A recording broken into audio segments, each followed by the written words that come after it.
Der massivste Einfluss ist sicherlich das Thema Digitalisierung an der Stelle. Digitalisierung dahingehend, dass Hardware gegenüber der Software einen immer geringeren Anteil der Wertschöpfung übernimmt.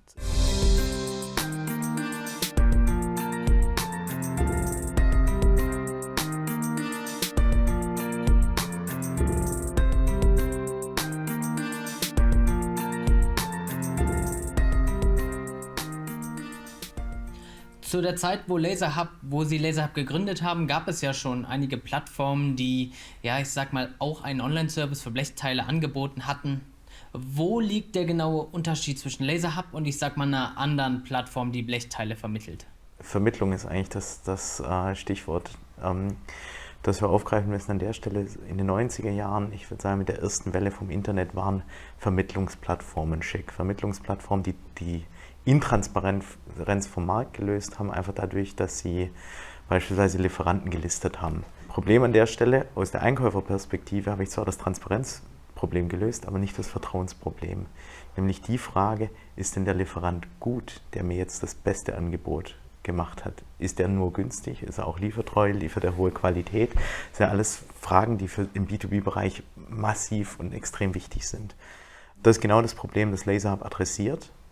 Wir wollen Vertrauen schaffen in diesem Markt und das schaffen wir dadurch, dass wir Vertragspartner sind des Kunden. Also der Kunde wird von uns nicht vermittelt, sondern der Kunde kauft de facto von uns und wir stellen sicher, dass sein Auftrag beim richtigen Supplier platziert wird. Wir stellen sicher, dass die Logistik funktioniert. Wir sind der Ansprechpartner, wenn es um Reklamationen geht und letztendlich ist unser Wertversprechen dem Kunden gegenüber Neudeutsch Peace of Mind.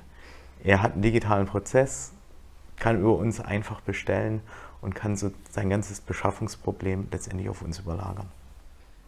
Dann zur nächsten Frage. Fangen wir mal ganz von vorne an, wie die Plattform funktioniert. Was passiert bei LaserHub, wenn der Kunde sein Teil hochgeladen hat und sagt, ich hätte gern jetzt einen Preis dafür? Schritt 1 ist, wir prüfen die CAD. Wir prüfen die CAD auf unterschiedliche Parameter in Richtung, ist sie denn richtig gezeichnet? Also ist sie fertigungsgerecht gezeichnet? Ist die Zeichnung richtig gezeichnet, dann simulieren wir die Produktion. Also das bedeutet beispielsweise bei einem Biegeteil, wir machen eine Abwicklung, machen dann das Nesting und basierend auf diesen Parametern kalkulieren wir dann den Preis. Was tut Vicam im Speziellen für LaserHub? Also Vicam analysiert für uns die CAD-Dateien und übernimmt für uns diverse Prozessschritte der Simulation. Was passiert denn im Hintergrund, wenn der Kunde dann sagt, okay, zu den und den Lieferbedingungen, für den und den Preis will ich Stückzahl X von dem Teil haben? Was passiert dann bei LaserHub? Vorgelagert noch ein Punkt, den ich ergänzen muss. Das, was wir kalkulieren, gleichen wir natürlich ab mit dem, was unser Produktionsnetzwerk kann. Und das hat natürlich auch extreme Einflüsse dann auf Lieferzeit, auf Preise etc. Ja, was passiert dann, wenn der Kunde dann letztendlich bestellt hat? Dann weisen wir den Auftrag dem aus unserer Sicht am besten geeignetsten Fertigungspartner zu, der einfach zu diesem Auftrag passt. Da fließt eine ganz große Anzahl an unterschiedlichen Kriterien rein. Das fängt an beim Maschinenpark, das geht über typische Lieferzeiten, über den Lagerbestand, auch natürlich geografische Nähe spielt eine Rolle, dass wir am Ende dem Kunden einfach ein erstklassiges Angebot bieten können. Und der Kunde letztendlich dann nach ein paar Tagen seine Blechteile erhält in der Qualität, die er dann auch erwartet. Das ist die große Kunst. Es ist ja nicht damit getan, dass bei uns der Kunde einen schönen digitalen Prozess erlebt, den wir ihm natürlich bieten wollen. Aber schlussendlich das Relevante, woran wir auch dann gemessen werden, ist natürlich die Frage, sind wir liefertreu und liefern wir dem Kunden die Qualität, die er von uns erwartet. LaserHub ist ja in einem sehr revolutionären Bereich unterwegs. Wie sehen Sie denn die Entwicklung von LaserHub auf Sicht, ich sag mal, der nächsten 2 bis 5 Jahre auch auf das Thema Globalisierung gesehen? Welche Vision verfolgen Sie mit LaserHub? Also wir sind angetreten, um die Branche zu verändern. Wir sind nicht angetreten, um, ich sag mal, der 4001. Metallbearbeiter in Deutschland zu sein, sondern wir wollen in der Branche unseren Fußabdruck hinterlassen und das auf eine Art und Weise, dass wir dieses Gesamtkonzept natürlich sehr, sehr stark digital betrachten, aber gleichzeitig regional und gleichzeitig bezogen auch auf die Kernkompetenzen von den vielen unterschiedlichen spezialisierten Lieferanten, die wir in Deutschland haben. Genau das ist der Punkt. Wir wollen Digitalisierung jetzt nicht als den großen Gleichmacher betrachten, sondern letztendlich über Digitalisierung den Schlüssel bieten zu den hochspezialisierten Fertigern, die wir hier im Lande haben und dann entsprechend dem Kunden halt einen Mehrwert bieten. Globalisierung haben Sie angesprochen, da noch ein Satz dazu. Ja. Ich habe gerade Regionalisierung erwähnt. Wir hatten über die letzten 30 Jahre einen starken Trend nach Fernost. Wir sehen gerade eine extreme Gegenbewegung. Klar, jetzt durch Corona natürlich verstärkt. Jeder, der aus China gesourced hat, muss sich die Fragen stellen, ob das der langfristige Weg ist. Und wir sehen uns eigentlich als Antwort darauf.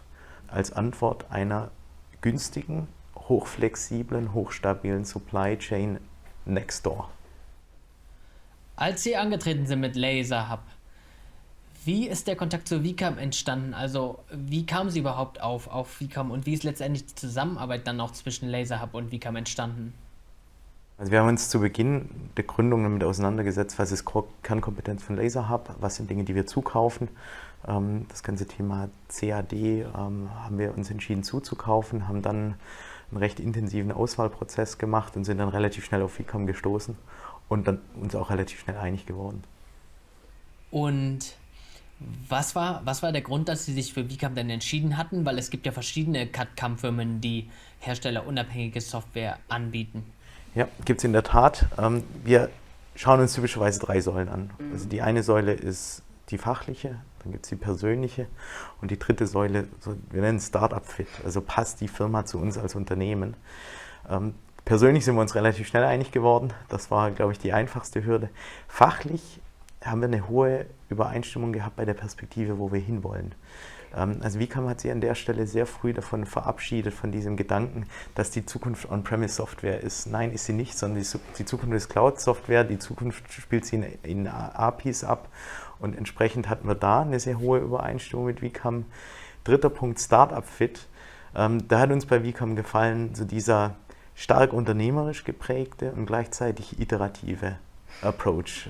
Also dieses Ausprobieren, testen, validieren und dann erst in die nächste Stufe gehen im Vergleich zu 6 Monate, 1 Jahr lang Konzepte schmieden.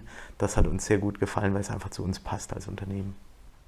Dann gehen wir mal noch in eine andere Sparte rein und zwar das Thema ERP-Anbindung. Also es ist ja bei Vicam letztendlich das Tagesgeschäft und wir sehen, dass das auch immer mehr nachgefragt wird. Wie sehen Sie das im Bereich LaserHub, ERP-Anbindung? Kommt das nicht? Auf jeden Fall. Also ich meine, die Zielsetzung muss sein, so wenig wie möglich digitale Brüche zu haben. Und natürlich brauchen wir entsprechende Schnittstellen. Und in die Richtung entwickeln wir, in die Richtung entwickeln viele Kunden. Gleichzeitig müssen wir der Ehrlichkeit halber sagen, das ist noch ein gewisser Weg dahin. Das, was wir im Bereich von Cloud-Software antreffen, das trifft noch nicht die Realität in der industriellen Fertigungslandschaft in Europa. Da gibt es noch einiges zu tun. Wie sehen Sie in dem Zusammenhang, also ERP-Schnittstellen, Cloud-Lösungen, den Maschinenbau auf Sicht der nächsten 20 Jahre? Also wo befinden wir uns in 20 Jahren im Maschinenbau? 20 Jahre ist weit in die Zukunft gedacht und ich glaube, diese prophetische Aussage, die traue ich mir gar nicht zu.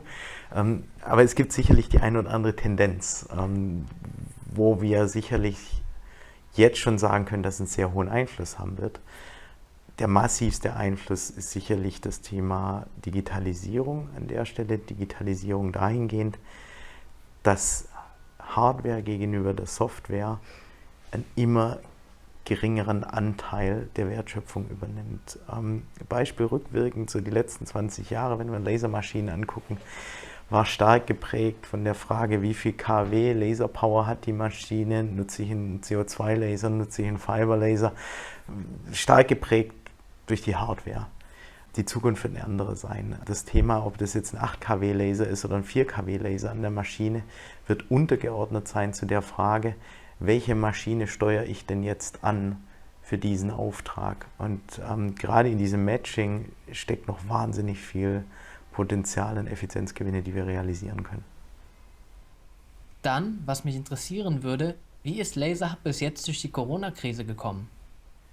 Also ich glaube, es gibt zwei Perspektiven. Also die kurzfristige Perspektive, einfach rückschauend auf die letzten 4 Monate. Uns hat es nicht sehr getroffen wie andere Branchen.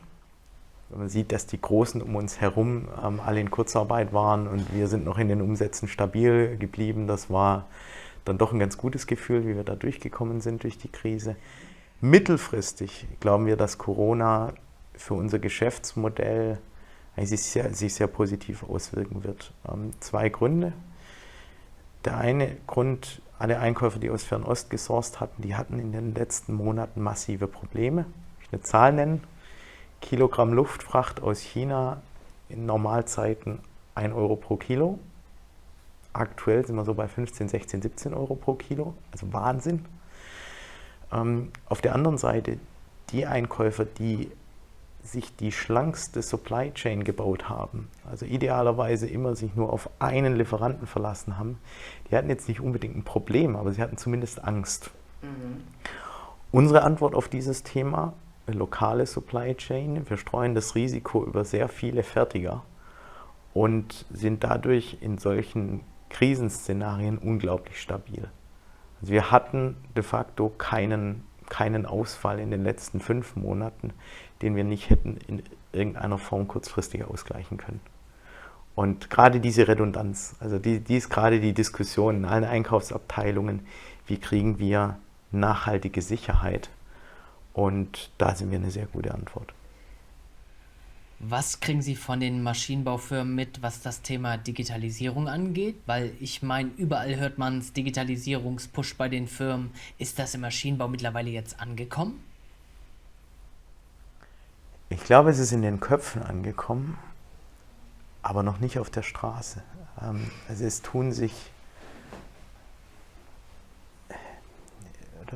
nimmt eine gewisse Unruhe, Unsicherheit wahr, was gut ist. Ich glaube, es ist angekommen, dass man was tun muss. Aber wenn wir schauen, was gibt es denn an sehr guten Lösungen?